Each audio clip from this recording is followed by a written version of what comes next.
Shalom Aleichem, nous allons Bezrat Hashem parler du mois de Hadar, de la fête de Purim et du message extraordinaire que vient nous véhiculer cette fête extraordinaire. Mishnichnas Hadar Marbin Besimcha, c'est-à-dire que les Chachamim viennent nous enseigner qu'au mois de Hadar, nous devons redoubler de joie. Pourquoi redoubler? Parce qu'en réalité, toute l'année, on doit être dans la joie.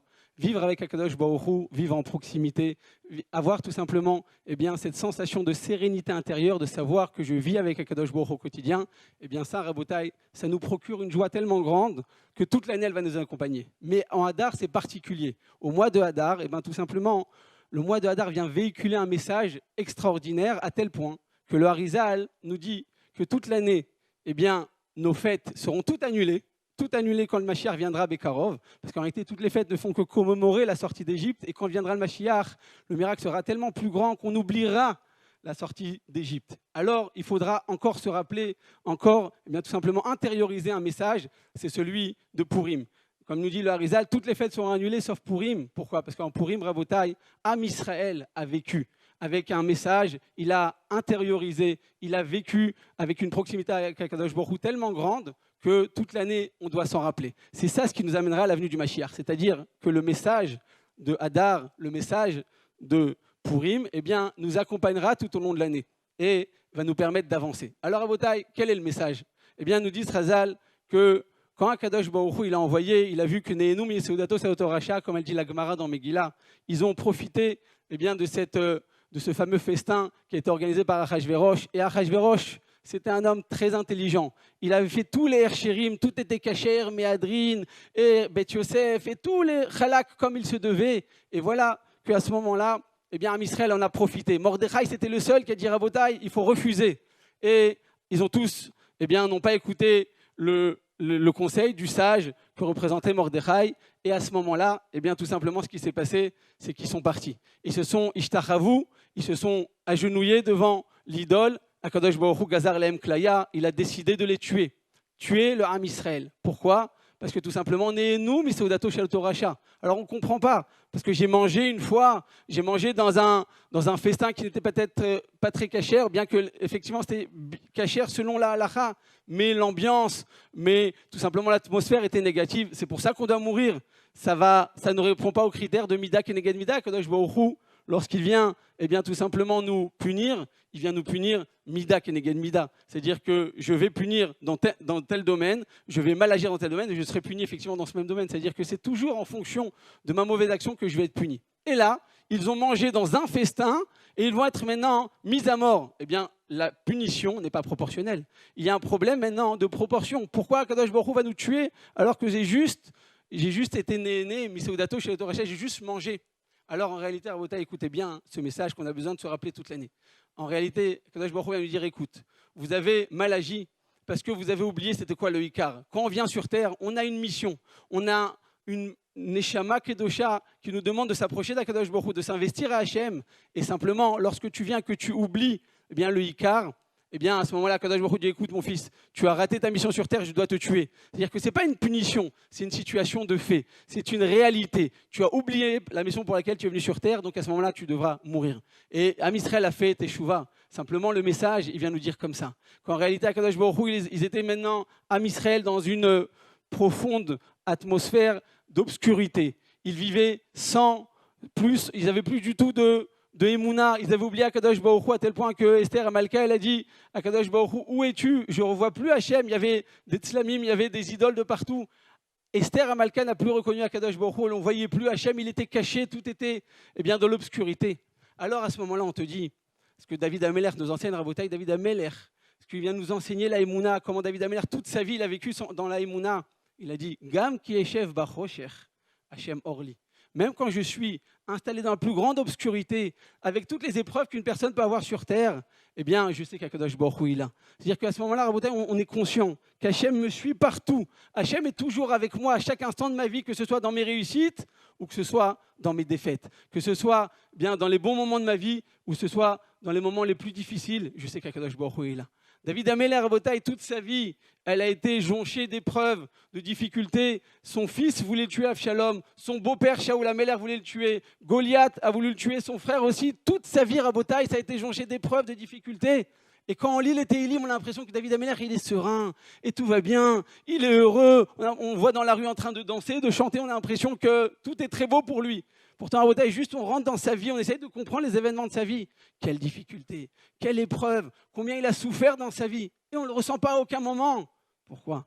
Parce que Gam Keishev Bachocher, Hachem Orli, Dieu il est là. Je sais qu'Hachem m'accompagne, c'est lui qui me tient la main. Je sais qu'Hachem, chaque pas de ma vie, Akadosh Baruch Hu est près de moi. Alors, j'ai plus de crainte, j'ai plus de peur. Je sais que je suis dans les bras de mon papa. Et Hachem eh bien, me protège. Et ça, Rabotai, ce que nous dit le Harizal, toutes les fêtes seront annulées, sauf une. Eh bien, ce sera Pourim, même Hanouka, parce qu'il véhicule tout simplement le même message. Quand on est dans la difficulté, on est dans l'épreuve, on est dans les moments peut-être les moins agréables de notre vie, je sais qu'Akadosh Baruch Hu est là. Alors, si tu sais voir Hachem dans l'épreuve, comme nous dit la Gemara, et comme ça, dans le Shulchan Aruch, il a tranché, Chayav Adam Levarech al Hatova, c'est-à-dire que tu dois remercier Hachem avec autant d'intensité lorsque tu as une épreuve que lorsque tu vas avoir la plus belle récompense de David. Tu as gagné au loto, tu vas chanter, tu vas commencer à aller dans la rue, tu vas ressentir aucune souffrance parce que tu es le plus heureux, tu sais que tu as gagné au loto. Alors c'est la même chose, Rabotai, lorsqu'une personne, eh bien, elle vit avec Akadosh Baruch Hu, alors même si elle a une épreuve à ce moment-là, je ne la ressens plus. Parce que cette proximité avec Akadosh Baruch Hu me donne tellement de sérénité, me donne tellement tout simplement d'amour d'Hachem. Et cette proximité à Rabotai va nous permettre de ne jamais ressentir le mal. Et ça, Rabotai, eh bien, c'est le message que véhicule Pourim qu'on doit prendre toute l'année avec nous. Parce que finalement, à chaque instant dans la vie, on ne peut pas savoir quel est le moment de nos épreuves, nos récompenses ou de nos difficultés. Mais si je sais qu'Hachem est là, alors Vadaï qu'il est là au moment les plus hauts de ma vie, mais même dans les moments les plus difficiles. Et ça, Rabotai, eh bien, en réalité, le deuxième message que va nous véhiculer Pourim, c'est tout simplement le don de la Torah. La Gemara nous dit que Hadar, ils ont revenu et ils ont reçu à nouveau la Torah, qui blouha, bimé achashverosh, ils ont reçu la Torah à nouveau, comme au moment du don de la Torah du Mont Sinaï. Pourtant, il y a des centaines d'années qui vont séparer eh bien, le don de la Torah au moment où on a reçu la Torah sur le Mont Sinaï et quand on l'a reçu à l'époque de Pourim. Mais en réalité, il dit Razal que la différence, elle est très simple. C'est qu'au moment de Kabbalat Torah, Kadosh Baruch Hu, il a pris leur Sinaï, Im tekablo et Torah mutav, im lokan tiek vuratrem. Si vous recevez la Torah, alors c'est bon, je vous laisse vivant, sinon vous mourrez sur place. C'est-à-dire que Kadosh Baruch Hu, Tnaï Mabria, Kadosh Baruch Hu, il a créé, il a fait tout simplement une condition avec le monde, avec la création du monde. Si vous recevez la Torah, alors ce jour-là, eh bien, sera le jour de la pérennité. Sinon, vous mourrez sur place. C'est-à-dire que la condition à bataille de la Torah, eh bien, c'est la condition du monde. En d'autres termes, Hachem, ce qu'il veut nous montrer, c'est que Imlo Briti, Yomam Valaila, Rokot Shemaim Vaaretz Osamti. Si je n'ai pas créé le monde avec cette condition sine qua non que représente la Kabbalah, ta Torah, alors le monde ne peut pas tenir. Or, au moment de Pourim, pourquoi on est tellement joyeux? Parce qu'on a reçu cette même Torah dans la joie. Lorsque c'est au moment du Har Sinaï, on l'a reçu dans la crainte, on a été obligé à Kadosh Baruch Hu, il a pris cette roupa tout simplement que symbolisait eh bien, le mont Sinaï et il nous a imposé. Soit vous le recevez, soit vous mourrez. Mais au moment de Pourim, eh bien, on a reçu cette Torah. On l'a reçue avec joie, avec volonté, avec simcha. Et c'est ça ce qu'Akadosh Baruch Hu nous dit. Si vous recevez la Torah, alors il faut savoir que de cette manière, eh bien, cette Torah sera une Torah de vie, sera un élixir de vie. Et c'est ça ce qu'Akadosh Baruch Hu veut nous donner. Eh bien, Rabotai, le don de la Torah, recevoir la Torah, étudier la Torah. Il faut savoir que cette même Torah, elle doit être donnée, elle doit être transmise, on ne doit pas la garder pour nous, on n'a pas le droit d'avoir cette Torah, c'est une Torah de vie, c'est notre source de vie. On a le mérite de pouvoir étudier la Torah. Si on ne la transmet pas, eh bien, c'est qu'il y a un problème tout simplement dans la transmission. C'est que notre Torah n'est pas une Torah de vie, c'est une Torah de mort. Et c'est ça ce qu'Hachem nous demande. Prendre cette Torah très cède à l'échono, de prendre cette Torah, de pouvoir la transmettre. Eh bien, Rabotai, c'est ça le véritable message de la Torah, de faire une Torah vivante. Et alors, comment on fait pour intégrer cette Torah? Eh bien, écoutez ce que disait le Nefesh HaChaim, l'élève du Gaon de Vilna, Rabbi Chaim Volojin. Il avait son fils qui s'appelait Rabbi Itzalé de Volojin, Rabbi Yitzhak de Volojin. Il écrit dans la Gdama, il écrit là-bas dans l'introduction, mon fils, eh bien, sache que je te sermonne. Il lui a fait un reproche, il lui dit, je vois que tu es un Talmid Racham, mais tu n'es pas suffisamment à l'écoute du prochain. Tu n'as pas suffisamment d'empathie, de volonté, d'être à l'écoute eh bien, du besoin de ton prochain.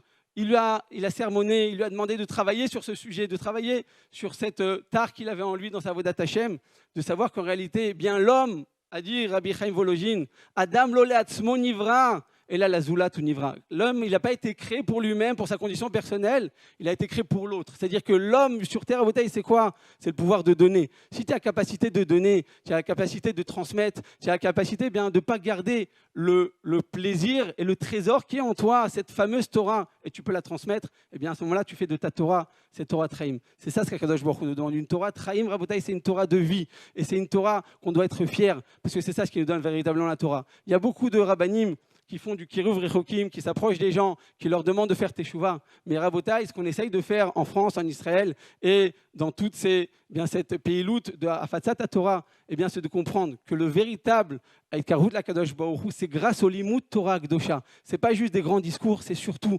intérioriser, étudier, prendre des sugiot, prendre le Shulchan Aruch, prendre la halacha. Et c'est de cette manière, Rabotai, eh bien, la Torah elle devient nos entrailles. Il est écrit sur Avraham Avinu que ses entrailles, que les reins d'Avraham Avinu étaient Rava et Abaye. C'était ça, ses propres entrailles, elles se sont transformées en Rava et Abaye. C'est-à-dire qu'il a tellement compris la volonté d'Akadosh Baruch Hu qu'à ce moment-là, eh bien, ses mêmes propres entrailles vont lui dire quel était le chemin à prendre. Et c'est ça ce qu'Hachem nous demande. Eh bien, Rabotai, j'ai entendu une histoire vraie qui s'est déroulée il y a quelques temps, qui est extraordinaire, et je vais vous la transmettre parce qu'elle est d'une beauté incroyable.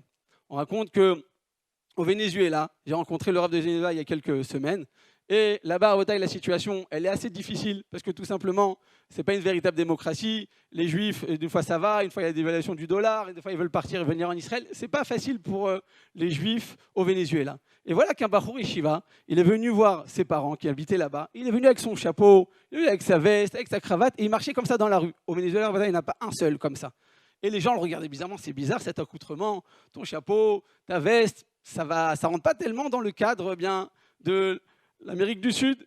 Et voilà qu'à ce moment-là, un étudiant juif qui étudiait à l'université l'a vu, il dit « Dis-moi, pourquoi tu t'habilles comme ça?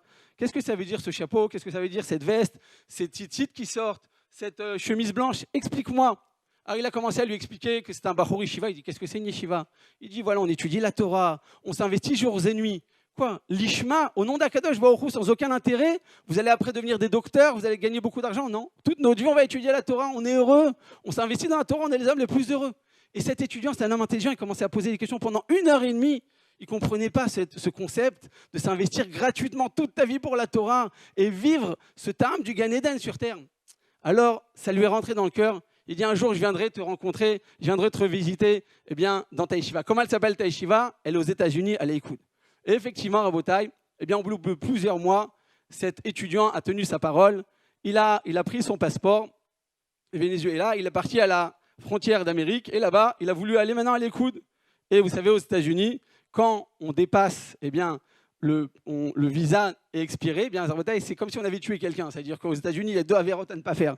On doit faire très attention à l'immigration, on doit faire très attention à payer ses taxes, à payer la TVA, c'est très important. C'est presque la 614e mitzvah de la Torah. Et voilà que qu'est-ce qui s'est passé? Il est arrivé, il n'a pas fait attention que son visa était expiré. À ce moment-là, les policiers l'ont regardé, ils disent « Qu'est-ce que vous voulez passer? Tu as osé faire ça, tu as enfreint la loi. » Et il s'est senti attaqué comme ça. Sur place, il y a un grand policier comme ça, noir, très fort, très musclé, qui est venu. Il a pris de force, il lui a dit « Tu viens et je te ramène maintenant dans ton pays. » Il l'a mis comme ça dans sa voiture et il a commencé à rouler. Il dit « Qu'est-ce que tu voulais faire? Tu es rentré dans le pays sans papier, tu n'as pas honte. » Et il a commencé à le remettre en place. Et il lui dit « Qu'est-ce que tu voulais faire aux États-Unis » Il dit « Je voulais étudier en yeshiva. » Je voulais étudier en yeshiva, mais tu n'as pas le style d'un Bachour Yeshiva. Il dit j'ai rencontré quelqu'un et je voulais moi aussi avoir ce bonheur, goûter à ce plaisir. Je voulais aller à la yeshiva. À ce moment-là, ce policier, il a fait demi-tour sur place. Il a commencé à devenir souriant. Il dit regarde, je vais t'amener moi-même, je vais t'amener voir un avocat. Tu vas payer $1000 pour ton visa et moi-même, je vais t'amener jusqu'à la yeshiva. Je vais te déposer au train qui t'amènera directement à la yeshiva. Et effectivement, à Rabotai, sur place, il a amené, ils ont fait le visa immédiatement, il a reçu le papier et il a déposé au train. Et en chemin, il dit « Mais pourquoi tu as fait ça? Pourquoi maintenant tu as changé tout d'un coup ton discours et tu m'acceptes? Et non seulement tu m'acceptes, mais en plus tu m'aides, j'ai jamais vu ça. » Il dit « Regarde, moi je suis policier et ma femme était étudiante. Et il y a eu un problème dans les papiers, ils ont pris ma femme, ils l'ont mis en prison. Et il fallait payer $2000. Il fallait payer $2000 pour pouvoir la libérer et aux États-Unis, ils sont très durs. Là-bas, le mode législatif, il est très expéditif. Ils l'ont mis directement en prison. En prison parce qu'elle n'avait pas ses papiers. Et il dit, je suis sorti dans la rue, je n'avais pas cet argent. Et à ce moment-là, devant moi, je vois un chassid avec son chapeau, avec sa veste, et il se fait attaquer devant moi par un voleur. Il lui prend tout son sac. Et le chassid essaie de lui courir derrière, et il était beaucoup plus rapide que lui. Moi, j'étais à côté. Et moi, je fais tout le temps de la gymnastique, et je lui ai réussi à le rattraper. Je l'ai mis de côté, je l'ai mis à la police, et j'ai récupéré le sac du chassid. Le chassid, il dit, écoute, je vais là à Karat Tov, j'ai la reconnaissance à ton égard, je te demande, eh bien, dis-moi ce que tu veux. Il dit la vérité, eh bien, ma femme, elle est en prison pour une mauvaise raison, et je te demande, est-ce que tu peux m'aider? Il dit, très bien, je te donne $2000. Il dit, $2000, mais c'est énorme, je n'avais pas l'intention. Il dit, non, moi j'ai fait mon rôle, et bien j'ai besoin maintenant de te payer. Il dit, regarde, le chassid lui a dit comme ça. Le chassid lui a dit, si un jour tu vois un bachour qui va aller à la yeshiva, je te demande de l'aider, quel qu'il soit. Est-ce que tu es prêt? Il dit, très bien. Alors, le policier, il dit à ce bachour, il dit, regarde, ça fait 10 ans que j'attends quelqu'un qui va à la yeshiva, ça fait 10 ans que je le cherche, et j'avais envie de lui rendre tout simplement la dette que j'avais envers ce chassid. Eh bien, grâce à toi, j'ai pu la rendre. Donc, c'est moi maintenant qui vais t'amener et c'est moi qui vais tout faire pour t'accompagner dans cette yeshiva. Rabotai, on apprend de là qu'une personne qui est sincère, une personne qui est authentique, une personne qui vit sa Torah et qui ne fait pas attention au regard de l'autre qui le vit parce qu'il a envie de s'approcher d'Akadosh Baruch Hu, d'avoir cette proximité avec Hachem.